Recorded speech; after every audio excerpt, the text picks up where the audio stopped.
Saludo con gran cariño al auditorio de Telefórmula que en este momento se enlaza con los trabajos de esta emisión. De verdad le agradezco muchísimo que nos acompañen. Hoy viernes, ya sabe, a Navidad. Hoy es Día de la Inmaculada Concepción. Muchas felicidades a todas las conchitas en nuestro país. Bueno, pues hay muchos temas. Le comentaba ya en la emisión de radio que al menos 11 personas murieron en un enfrentamiento en el Estado de México. En este caso son pobladores del lugar que se enfrentan extorsionadores, son agricultores del sur del Estado de México, ahí en la colindancia con Michoacán, cansados ya de estar pagando extorsión, se rebelaron y mataron a 8 de la célula criminal. En más información le comento que Estados Unidos vetó una resolución del Consejo de Seguridad de la ONU, en este caso planteada por el secretario general, haciendo un llamado a que se haga un alto al fuego y se permita, en este caso en Gaza, la ayuda humanitaria. Netanyahu proclamó que nadie más va a entrar en Gaza para desmilitarizar, es decir, para el avance, en este caso, de fuerzas que contengan los enfrentamientos. Sigue, por tanto, la situación crítica en aquel país. La OPEP insta a sus miembros a no aceptar un acuerdo de la COP28 contra de energías fósiles. No deja de ser profundamente sintomático, ¿no? Estamos en plena COP discutiendo estos temas de cómo reducir emisiones. Claro, los petroleros dicen nos van a sacar a nosotros de balance. El domingo, hoy es viernes, el domingo asume Javier Milei la presidencia de Argentina, confirma Gabriel Boric que estará ahí.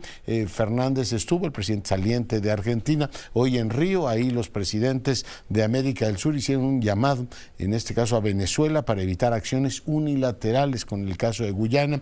Hoy platicaremos con Rafael Rojas de ese delicadísimo asunto. Dice Clemente Castañeda que Movimiento Ciudadano no acompañará las reformas constitucionales, que no dé por hecho el presidente la situación del apoyo de Movimiento Ciudadano, es decir, una especie de esto que llaman el fosforena ahora, no necesariamente se va a dar, que acompañarán aquello que consideren apropiado. El presidente defendió a su hijo que las publicaciones de los contratos que le han dado en el gobierno de Quintana Roo a su amigo Amílcar, él dice que no es corrupto, que su gobierno no es corrupto, aunque reconoció que efectivamente Segalmex es, dice, el único caso de corrupción su gobierno. El presidente aprovechó para recordar lo popular que es, lo cual hace con mucha frecuencia. Dice, después de Modi soy el mandatario más querido, y también propuso una consulta popular sobre el tema de las corridas de toros aquí en la capital de la República.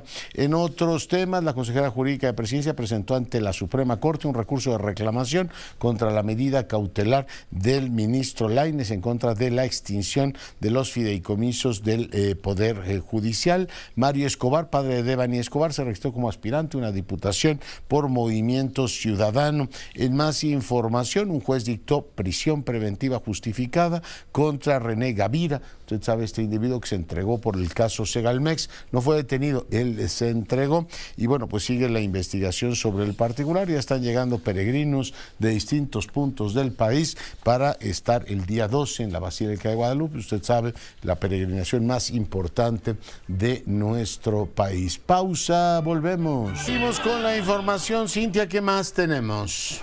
Pues le comento que Osvaldo Luna Valderrabano, ex colaborador y se dice tío de Genaro García Luna, ex titular de la Secretaría de Seguridad Pública, fue vinculado a proceso, esto por ser probable responsable de los delitos de operaciones con recursos de procedencia ilícita y delincuencia organizada.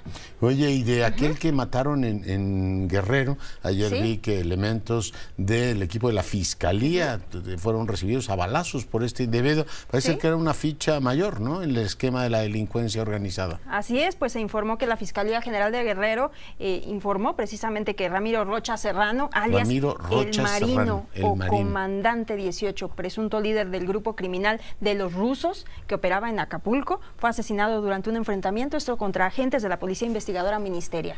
A golpe de balazo recibió efectivamente a los agentes. Y bueno, seguimos con la información. Le comento que en un momento más va a estar en el estudio Manuel Perlo Cohen, un investigador, un gran conocedor de la ciudad, y vamos a platicar de un personaje muy, digamos, famoso en la ciudad de nombre, pero que conocemos poco, Uruchurtu. Le llamaban el regente de hierro, le llamaban también el canciller del cemento, el gran jefe pluma blanca, en fin, de muchas maneras. Hoy platicaremos con Perló, que ha hecho una investigación muy profunda de ese personaje. Doy ahora la más cordial bienvenida a la comisionada del INAI, Julieta del Río. Comisionada, bienvenida. Hola, Leonardo, muy buenas noches, qué gusto saludarte. Pues pedirle que nos oriente. Por un lado tenemos un Senado que no les ha cumplido, hicieron efectivamente el procedimiento, no llegaron a un acuerdo y siguen teniendo 2 vacantes, pero entiendo que ustedes llegan al momento en el cual tienen que discutir, comisionada, quién va a ser él o la presidenta del INAI.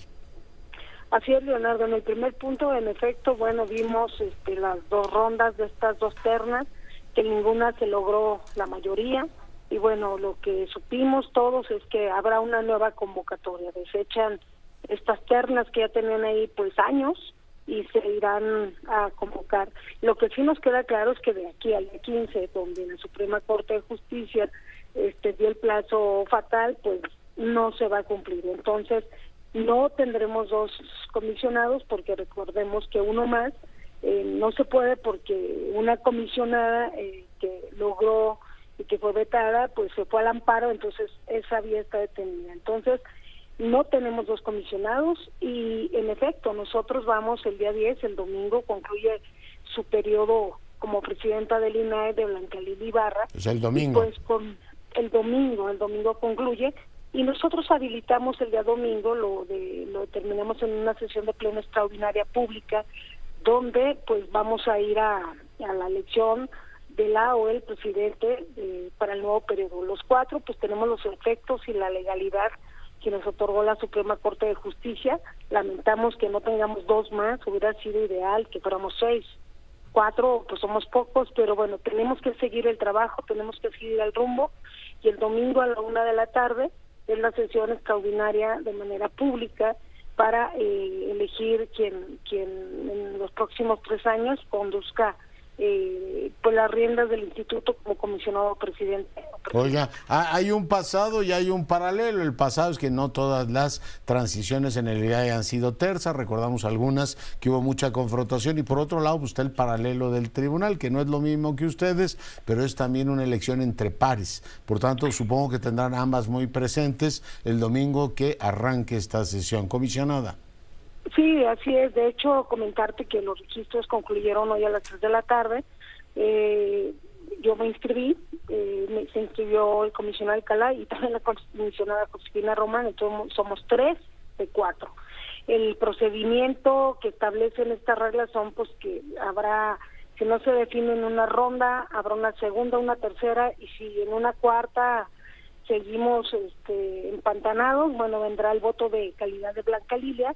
Mas, sin embargo, pues nosotros esperamos que no llegue hasta allá. Se tienen que tener 3 votos para que el que tenga los 3 votos sea declarado quien presida el instituto. Entonces, pues son 4 rondas. De no haber consenso, digamos un panorama que no se presentará un comisionado, no puede haber quórum. El reglamento dice que a las 24 horas se volverá a instalar nuevamente la votación, y de no volver a tener la ausencia de un comisionado, pues se irá ya a lo que marca la ley de un interino. Nosotros, los 4, esperamos que no sea así, que lleguemos a consensos, que quien preside el INAI, pues tengamos la capacidad, y digo tengamos, yo me excedí, para pues llevar al INAI a una reingeniería. Han pasado 9 años de esta reforma, hay cosas que ya no tienen razón de ser, algunas áreas, reforzar ante las críticas, ante algunas denuncias, pues reforzar tanto el comité de adquisiciones, el de ética, pero sobre todo pues que la Auditoría Superior de la Federación, que actualmente está realizando una auditoría, pues que entreguen los resultados. Es muy importante que se entreguen esos resultados para que pues se ejecuten los procesos que se determinen. No tengamos, yo siempre lo he dicho, no tengamos miedo a las auditorías, por el contrario, debemos fomentarlas, porque de verdad son un mecanismo para legitimar el trabajo. Yo le apuesto a las auditorías, le apuesto a estos comités, fortalecerlos, abrir más ampliamente estos temas, e innovar y simplificar. Tenemos que seguir simplificando procesos. Entonces, tenemos que recuperar lo que se ha perdido por tanta adversidad que hemos vivido este pleno de 4. Entonces, digamos, hay 4. En la primera votación supongo que votarán por ustedes mismos, o ustedes mismas, que es, digamos, un procedimiento válido, y veremos en qué sentido vota la presidenta saliente, y a partir de ahí a ver si construyen o no consensos. Así es, porque, insisto, aunque sea un voto para cada uno en la primera, no sé si se vuelva en la segunda empatanar, pero si alguien consigue 2 en un consenso, pues se necesitan 3. Entonces, pero por lo que comentabas al inicio del tribunal y demás, pues nosotros no queremos llegar a esas situaciones. Esperemos que haya consenso y hay un pasado, ¿no? De una enorme tensión en la sucesión ahí en el INAI, que supongo que estará ahí presente de mil maneras. Pues pendientes estaremos, comisionada. Gracias, de la votación. Leonardo. Saludos. Estaremos al pendiente. Buenas noches. Y buenas noches. Y una corrección. Fíjese que la resolución no la presentó naturalmente el secretario general, como torpemente lo dije. Fue presentada por Emiratos tras la decisión del secretario general de invocar el artículo 99. Platicábamos con el embajador Ruiz Cabañas. Es muy raro que invoquen ese artículo, pero bueno, es lo que ocurrió. Hace un instante platicábamos con Mauricio Mechulam. En un momento más subimos esa conversación a las redes, de tal manera que usted la pueda usted escuchar. Y bueno, pues tenemos el tema del tribunal, y voy ahora con María Marván. Ella, usted lo recuerda, pues es la presidenta del Consejo Rector de Transparencia. Para fortuna no está todos los lunes, está en este espacio, pero también es la presidenta fundadora del INAI, en su momento el IFAI, fue también consejera electoral. María, nadie mejor que tú para observar cómo se están moviendo estas dos instituciones, el INAI y el tribunal. ¿Cómo estás? Buenas noches. María Marván, ¿la tengo? Estaba yo con el micrófono apagado. No, ya te escuchamos con atención. Muchísimas gracias por la invitación. Creo que hay una genuina preocupación por lo que está sucediendo en el tribunal. Desde luego también preocupa la situación del INAI. Ya llevan más de un año incompletos, y desde marzo que han tenido que sesionar con 4 personas. Bueno, pudieron sesionar hasta septiembre. Pero creo que lo que está pasando en el Tribunal Electoral realmente nos debe de tener a todos muy preocupados. Estamos ya en medio de un proceso electoral grande, complejo. Recordémosle a nuestro público que el tribunal tiene la obligación de calificar la elección presidencial. Ese es el tamaño de la responsabilidad que se le da, y seguramente también acabará en la sala del tribunal probablemente las 9 gubernaturas que se están discutiendo, que se están compitiendo. Hay claramente una tensión de 3 consejeros que con, digamos, gala de cinismo dejaron solo al presidente el día que tenía que presentar su informe frente a la Suprema Corte de Justicia de la Nación. No solo no fueron, se tomaron una selfie en un restaurante para demostrar que no les había dado la gana ir, y creo que eso pues acabó de exacerbar los ánimos. Le pidieron la renuncia al magistrado presidente, Reyes Rodríguez Mondragón. Ayer se atoraron en ese proceso. Yo creo que lo que nos toca es hacer un llamado a la responsabilidad, un llamado al diálogo. Los pleitos en los cuerpos colegiados a veces se traban, pero creo que es momento de verdad de poner, y lo digo sin exageración, la República por delante de sus intereses y sus diferencias. Suena un poquito a conspiración si vemos que el día anterior fue la magistrada Mónica Soto a cenar a un restaurante, ese más oscurito. Ya no fue una selfie, más bien alguien los cachó. Fue a cenar con el diputado Sergio Gutiérrez Luna de Morena. Me parece de verdad, Leonardo, que estamos en un momento crucial de esta elección y de nuestra democracia, y creo que lo menos que podemos hacer es llamar con preocupación a todas las partes a que se sienten al diálogo y asuman con toda responsabilidad la gravedad del momento en el que estamos viviendo. Ojalá lo entiendan porque están para dar certidumbre. Y hay una cosa, el lunes platiqué con Reyes Rodríguez, el presidente del tribunal, y me dijo, mira, hay acusaciones ahí que han estado más en columnas que propiamente mostradas. Si hubiera en este caso acusaciones de irregularidades, pues sí sería importante que los 3 magistrados que no quieren que continúe el actual presidente, pues hicieran público, ¿no?, las pruebas, no solamente acusaciones que sí le dan un tono profundamente, déjame decirlo así, María, profundamente frívolo a la conducción de una institución de Estado, en donde dice, oiga, son magistrados de un tribunal, esto no es un pleito en la, digamos, en la preparatoria o conflictos entre universitarios de licenciatura. Estamos hablando de un órgano fundamental del Estado mexicano. María. Por supuesto, no se pueden pelear a través de columnas, definitivamente no es el método, no es la manera. En última instancia existen instancias internas donde se pueden llevar a cabo las averiguaciones de responsabilidades administrativas. Realmente lo que se ve aquí es un pleito de una ambición desmedida por la presidencia. Insisto, cuando estamos ya a la mitad de un proceso electoral, falta más que solamente la mitad, pero ya está el proceso electoral, han tenido una cantidad inusitada de quejas de la ciudadanía con todos los procesos adelantados, tanto de la coalición que ha propuesto a Sheinbaum como de la otra coalición que ha propuesto a Xóchitl Gálvez. Se habla de más de 3,500 quejas que tienen que resolver la Sala Superior y están dedicados a esta pelea y encono entre ellos. La verdad es que es muy lamentable que esto esté sucediendo. Ya hemos tenido otras situaciones complejas con esta composición, pero creo que nunca con tanta irresponsabilidad como la que ahora vemos de los 3 magistrados que están pidiendo la presidencia de Reyes Rodríguez Mondragón.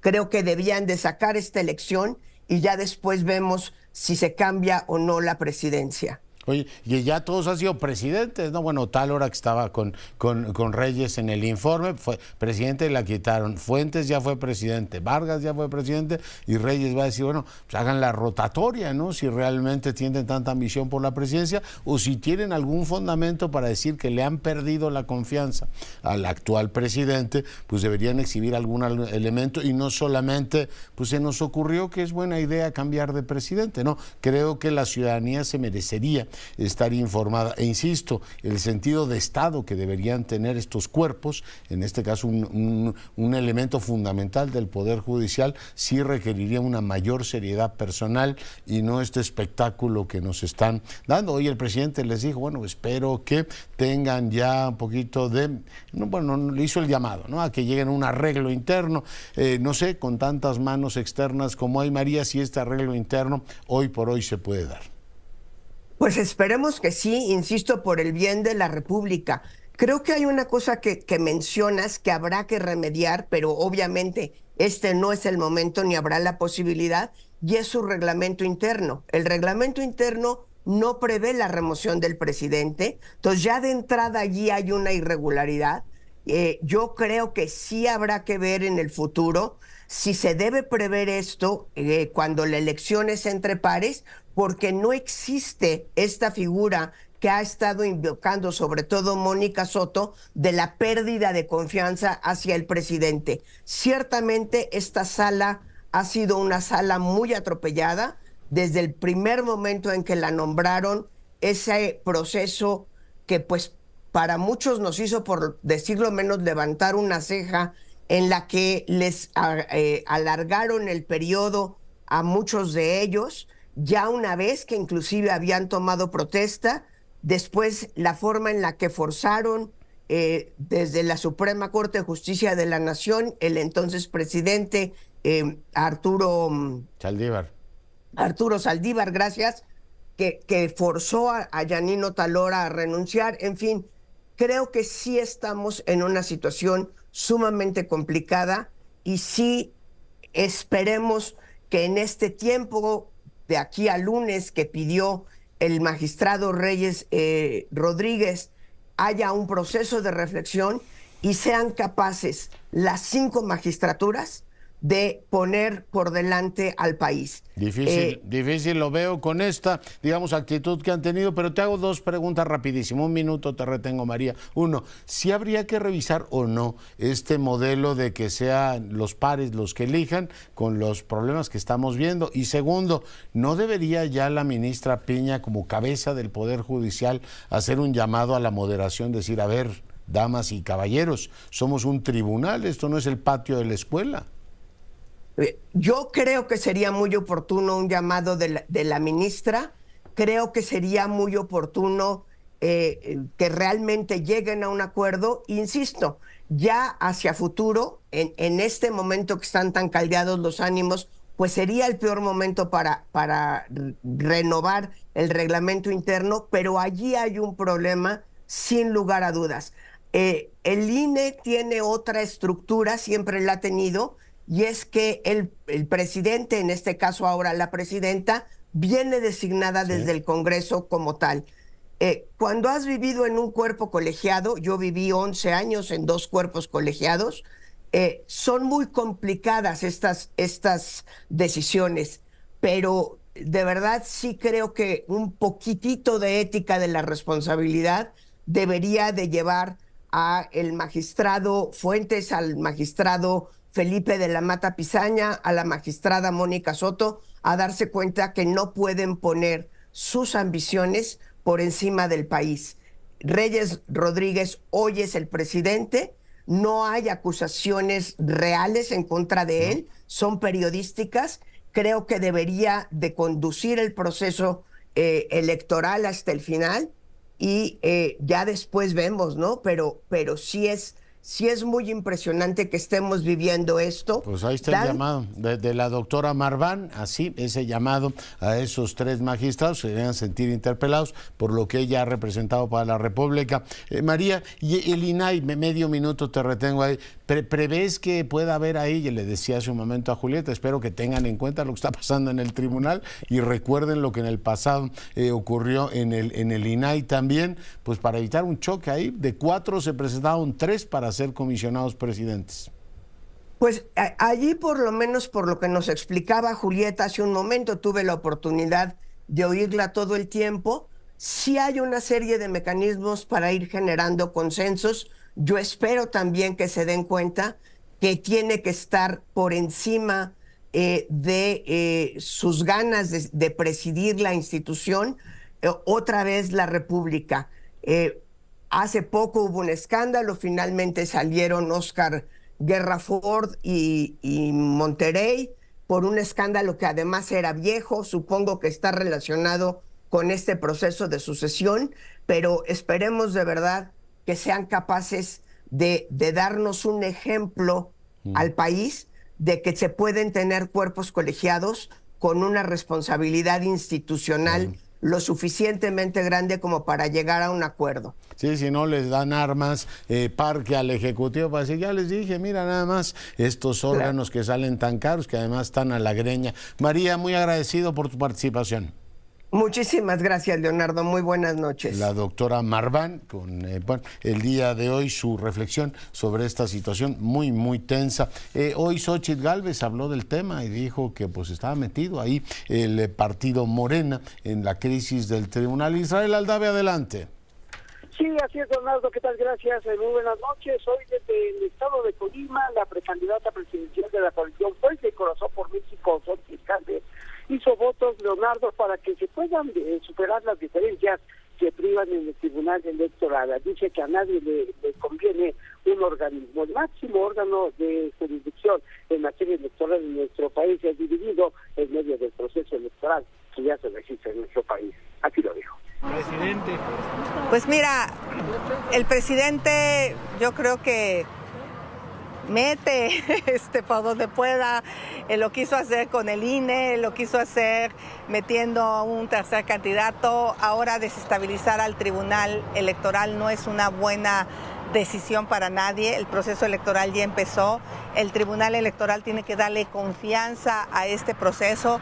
De por sí su servidor está enfrentando una elección de Estado, está enfrentando todo el aparato en su contra y aún así pues los tribunales deberían de resolver sus problemas después de que pase la elección. ¿Tendría que permanecer Reyes Rodríguez al frente del tribunal? Pues que se aplique la legalidad, que dialoguen, yo creo, entre ellos y le manden certeza a los ciudadanos. Creo que eso no genera ninguna certeza, no es un buen mensaje. Para mí lo lamento terriblemente porque pues las instituciones como el tribunal son clave y el INE para que esta elección sea llevada en paz y tranquilidad, pero sobre todo en equidad.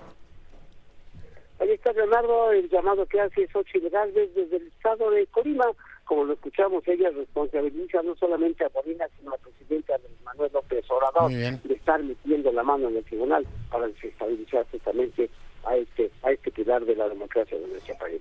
Muy bien, pues muchas gracias por el reporte y seguimos con la información. Fíjese que la embajadora de México ante Naciones Unidas el día de hoy participó en el debate sobre delincuencia organizada transnacional y llamó a dos cosas. La embajadora Alicia Buenrostro: no vincular automáticamente la delincuencia organizada transnacional con grupos terroristas y no reconocer la relación entre tráfico ilícito de drogas y el tráfico ilícito de armas pequeñas y ligeras. Claramente, pues son dos puntos que establece la misión de México ante Naciones Unidas. Y bueno, pues seguimos con el tema que a lo largo de la semana hemos venido abordando de Esequibo, esta parte de la Guyana que Venezuela invoca como parte de su territorio, todo el desarrollo que ha tenido político, la famosa consulta que convocó la autoridad electoral venezolana y el desarrollo de estos asuntos, pues merecen la mirada, la docta mirada de Rafael Rojas, profesor del Colegio de México y gran conocedor de los asuntos latinoamericanos. Doctor, ¿cómo estás? Buenas noches. Buenas noches, Leonardo, un gusto de conversar contigo y muchas felicidades por tus premios italianos y españoles, antes de que se me olvide. Te lo agradezco mucho, qué bueno que lo recuerdas. Oye, hay una parte, digamos, de la tradición en América del Sur que era pues esto de que un país no se anexa a una parte del territorio de otro. Entiendo que hay una vieja disputa, Venezuela tiene dos, esa con Guyana y otra ahí en el Golfo de Maracaibo con Colombia. Pero, en fin, tu lectura sobre lo que está ocurriendo y hacia dónde puede derivar esta crisis, Rafael. Sí, exactamente, tú lo dices muy bien. Esta es una disputa de límites territoriales bastante típica dentro de la historia de América Latina. Yo diría que por lo menos como disputa entre dos estados, o por lo menos un estado y una colonia, porque cuando surgió Guyana era una colonia británica, data por lo menos de 1899 de lo que se conoce como el laudo de París, que fue en ese año, o sea que tiene más de 120 años por lo menos, ¿no?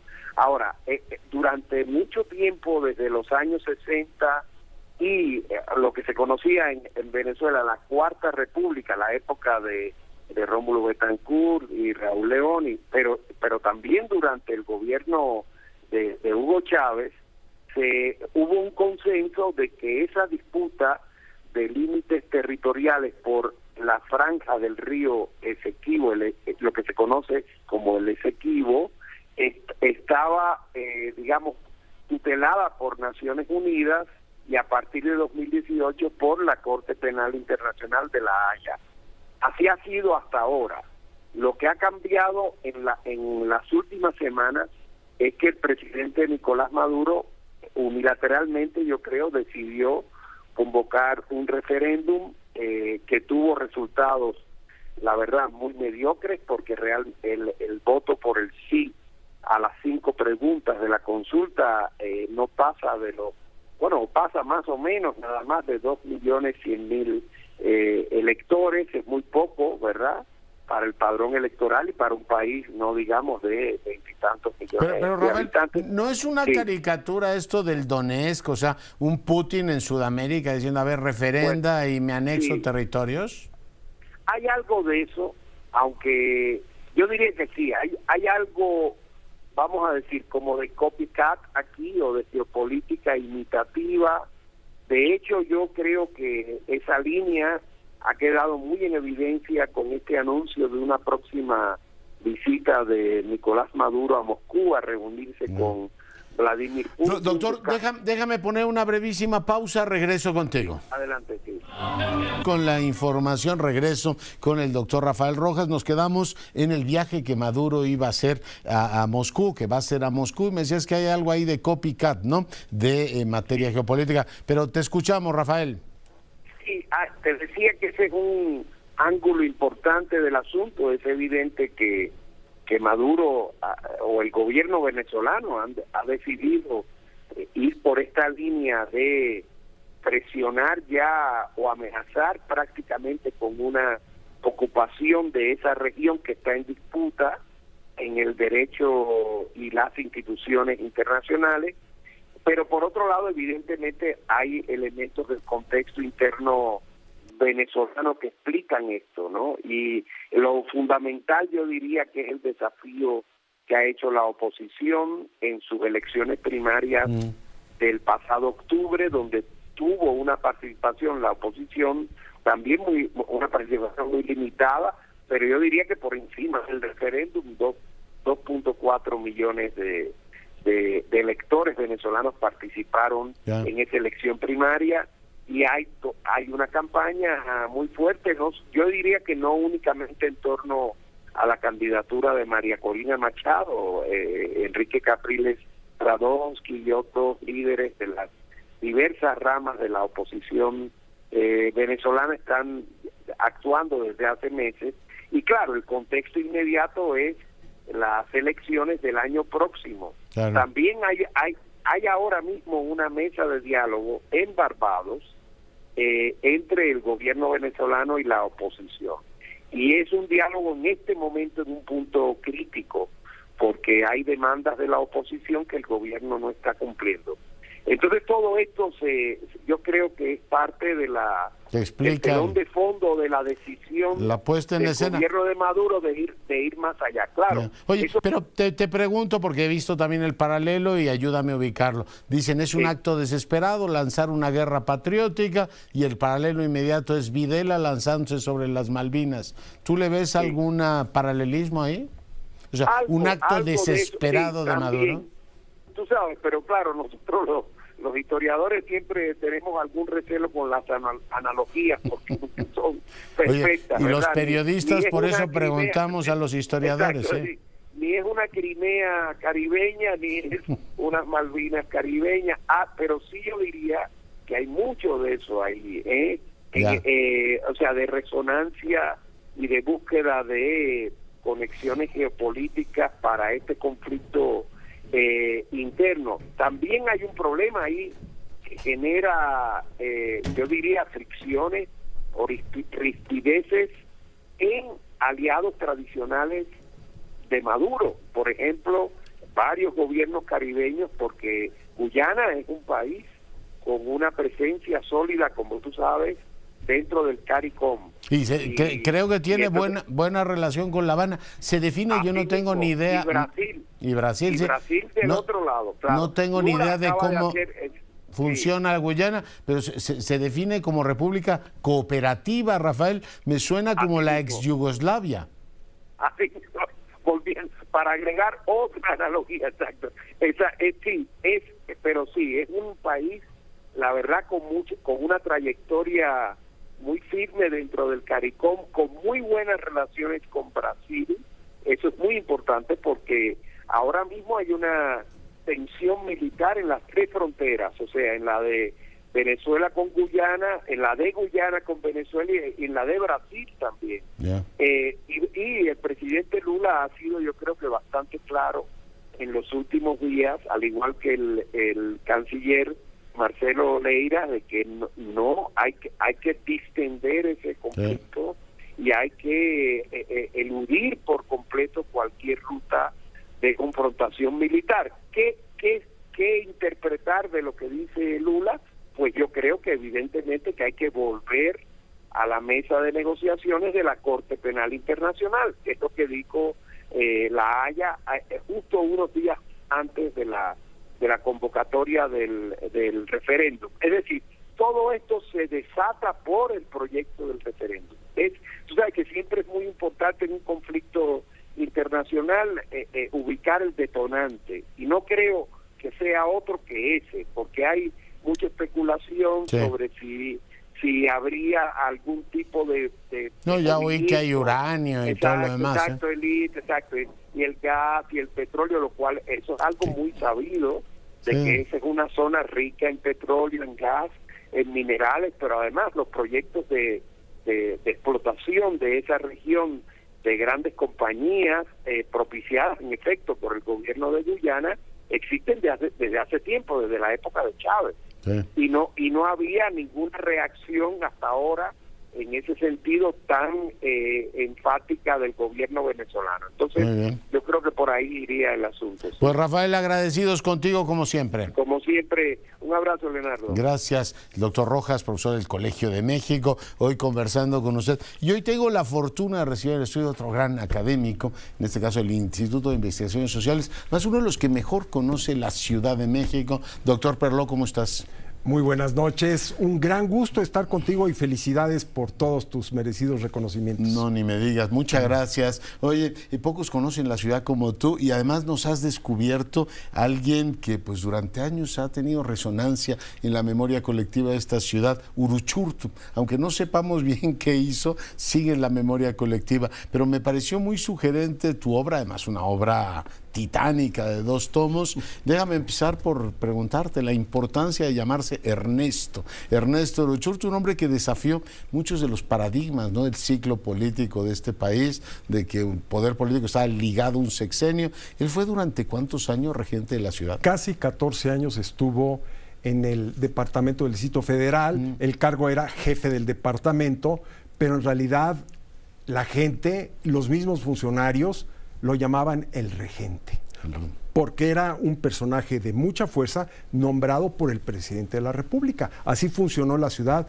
desde 1929 hasta 1997. El regente de hierro desde 1952 a 1966. Por supuesto tenía otros apodos que tú dices, el canciller de cemento, pero es un personaje curioso. Él es sonorense.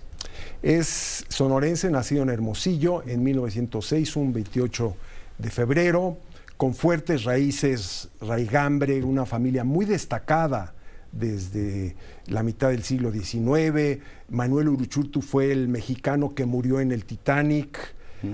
Tuvo parientes que fueron subsecretarios de Educación, que fueron diputados, empresarios, una familia realmente muy destacada en Sonora, pero también a nivel nacional. Oye, ¿cómo va? Tú vas contando efectivamente su historia, cómo se va formando y cómo llega finalmente a ser el regente de la ciudad, bueno, en este caso el jefe del departamento. Te pregunto, ¿eran realmente personajes que estaban jerárquicamente sometidos al presidente o en el gobierno local? Eso me pareció muy interesante. Desde tu obra ganaban cierta autonomía.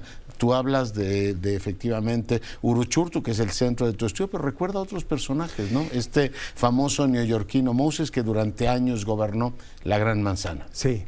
Mira, yo comparo a Uruchurtu por el tiempo que estuvo y por el impacto de la obra que llevó a cabo, porque es impresionante, aunque los capitalinos no sepamos bien, pero los mercados a los que vamos a comprar, el periférico, el viaducto Tlalpan, la Magdalena Mixhuca, San Juan de Aragón, el bosque de San Juan de Aragón, la segunda y tercera secciones de Chapultepec, el Museo de la Ciudad de México, la plancha del Zócalo.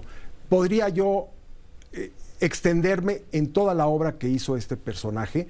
Todos utilizamos obras que llevó a cabo este señor y lo hizo en parte porque tenía el apoyo de los presidentes, porque sin eso no hubiera funcionado.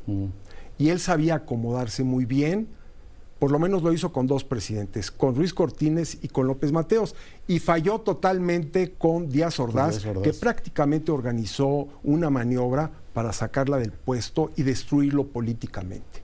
Entonces, estos personajes como Uruchurtu, Robert Moses, que estuvo prácticamente encargado de la obra pública de Nueva York de 1934 hasta 1968. El gran modernizador de la ciudad. Totalmente. Puentes, escuelas, Lincoln Center, muchísimos lugares realmente que son icónicos de Nueva York, son obra de Moses. Y el gran Barón de Haussmann en París, que en 15 años... bulevares, sus puentes. Hizo el París moderno, ¿verdad? El de los bulevares, los bosques, el sistema moderno de agua, de drenaje, montones de cosas. Hay una ¿verdad? similitud en cómo se han gobernado las capitales de los países, o sea, Tokio, o sea, cuando los países tienen este gran despegue, su capital se convierte como en el gran, digamos, la gran proclama. Tú llegas a Francia y el barón Haussmann decía, esta es la entrada a París, y no te queda la menor duda de que es así, Manuel. Mira, han sido personajes que acompañan el crecimiento y la metropolización de las ciudades. La Ciudad de México, por ejemplo, se hizo una metrópoli internacional con Uruchurtu. Se desbordó hacia el Estado de México, se convirtió en el foco de atención de decenas de presidentes, reyes, emperadores, muchísima gente que vino a la Ciudad de México desde los 50 y los 60. Entonces, ellos cumplieron una función muy importante de crear una nueva infraestructura y dotar a las ciudades de los mejores servicios. Y eso logró que se convirtieran en personajes indispensables, incluso cuando llegaban otros presidentes, como fue el caso de la Ciudad de México, pero también en el caso de Nueva York pasaban los alcaldes, los gobernadores, y el único que permanecía era Robert Moses. Sí. Entonces, algo hacían bien estos personajes. Claro que Uruchurtu, al mismo tiempo que tiene muchos aciertos, cometió muchos errores. Sí, y se le pueden achacar realmente muchas deficiencias. Por ejemplo, no impulsó un sistema de transporte moderno. Una ciudad pensada para el coche, ¿no? ¿Y qué urbe pensaba? O sea, cuando veo Los Ángeles, pienso que intentamos copiar la urbanización. Era Los Ángeles. Aunque él no era un urbanista, ni tenía un pensamiento, digamos, elaborado, era un hombre práctico, era un hombre de decisiones que decía, a ver, vamos a resolver el problema del ambulantaje, el problema de la construcción de obras públicas, necesitamos mercados, necesitamos meter más agua a la ciudad, drenaje. Hizo obras de agua y drenaje muy importantes que incluso no se ven, ¿verdad?, pero que son importantes para garantizar el funcionamiento de la ciudad. Entonces, este personaje no tenía un pensamiento urbanístico como tal, era un hombre práctico, pero su modelo de ciudad era básicamente Los Ángeles, que era la ciudad de los freeways, era la ciudad del automóvil, era la ciudad de la industria, era una ciudad eficiente. Exactamente. Y eso es lo que tuvo en mente, mucho más que una ciudad como Nueva York o como San Francisco, que son otro modelo. Con más densidad. Más densidad.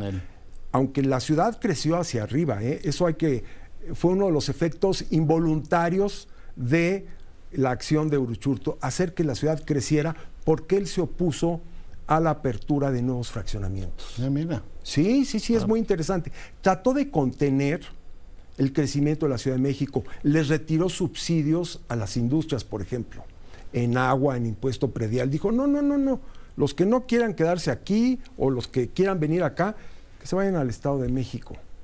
Entonces, contuvo a los fraccionadores que no pudieron operar en la Ciudad de México durante el tiempo que él estuvo, y se tuvieron que ir al Estado de México, y ahí surgieron Tecamachalco, Satélite, Lomas Verdes, Echegaray. Es el proyecto alemanista.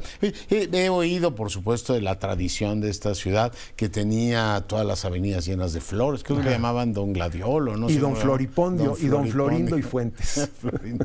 Pero que la tenía muy bonita, que también recuerdo que decían que los cines funcionaban muy bien, que tenía mucho orden, pero lo acusan de que era moralista y que era sumamente autoritario. Ese fue, digamos, el punto más negativo de la gestión de Uruchurtu. Le impuso una camisa de fuerza moral a la ciudad. ¿Qué significó esto? Bueno, que los salones de baile, los cabarets, que no cumplían con el reglamento así estrictamente, los mandaba a cerrar. Entonces cerró el Waikiki, que era un lugar así conocidísimo, de fama internacional, en el año 54.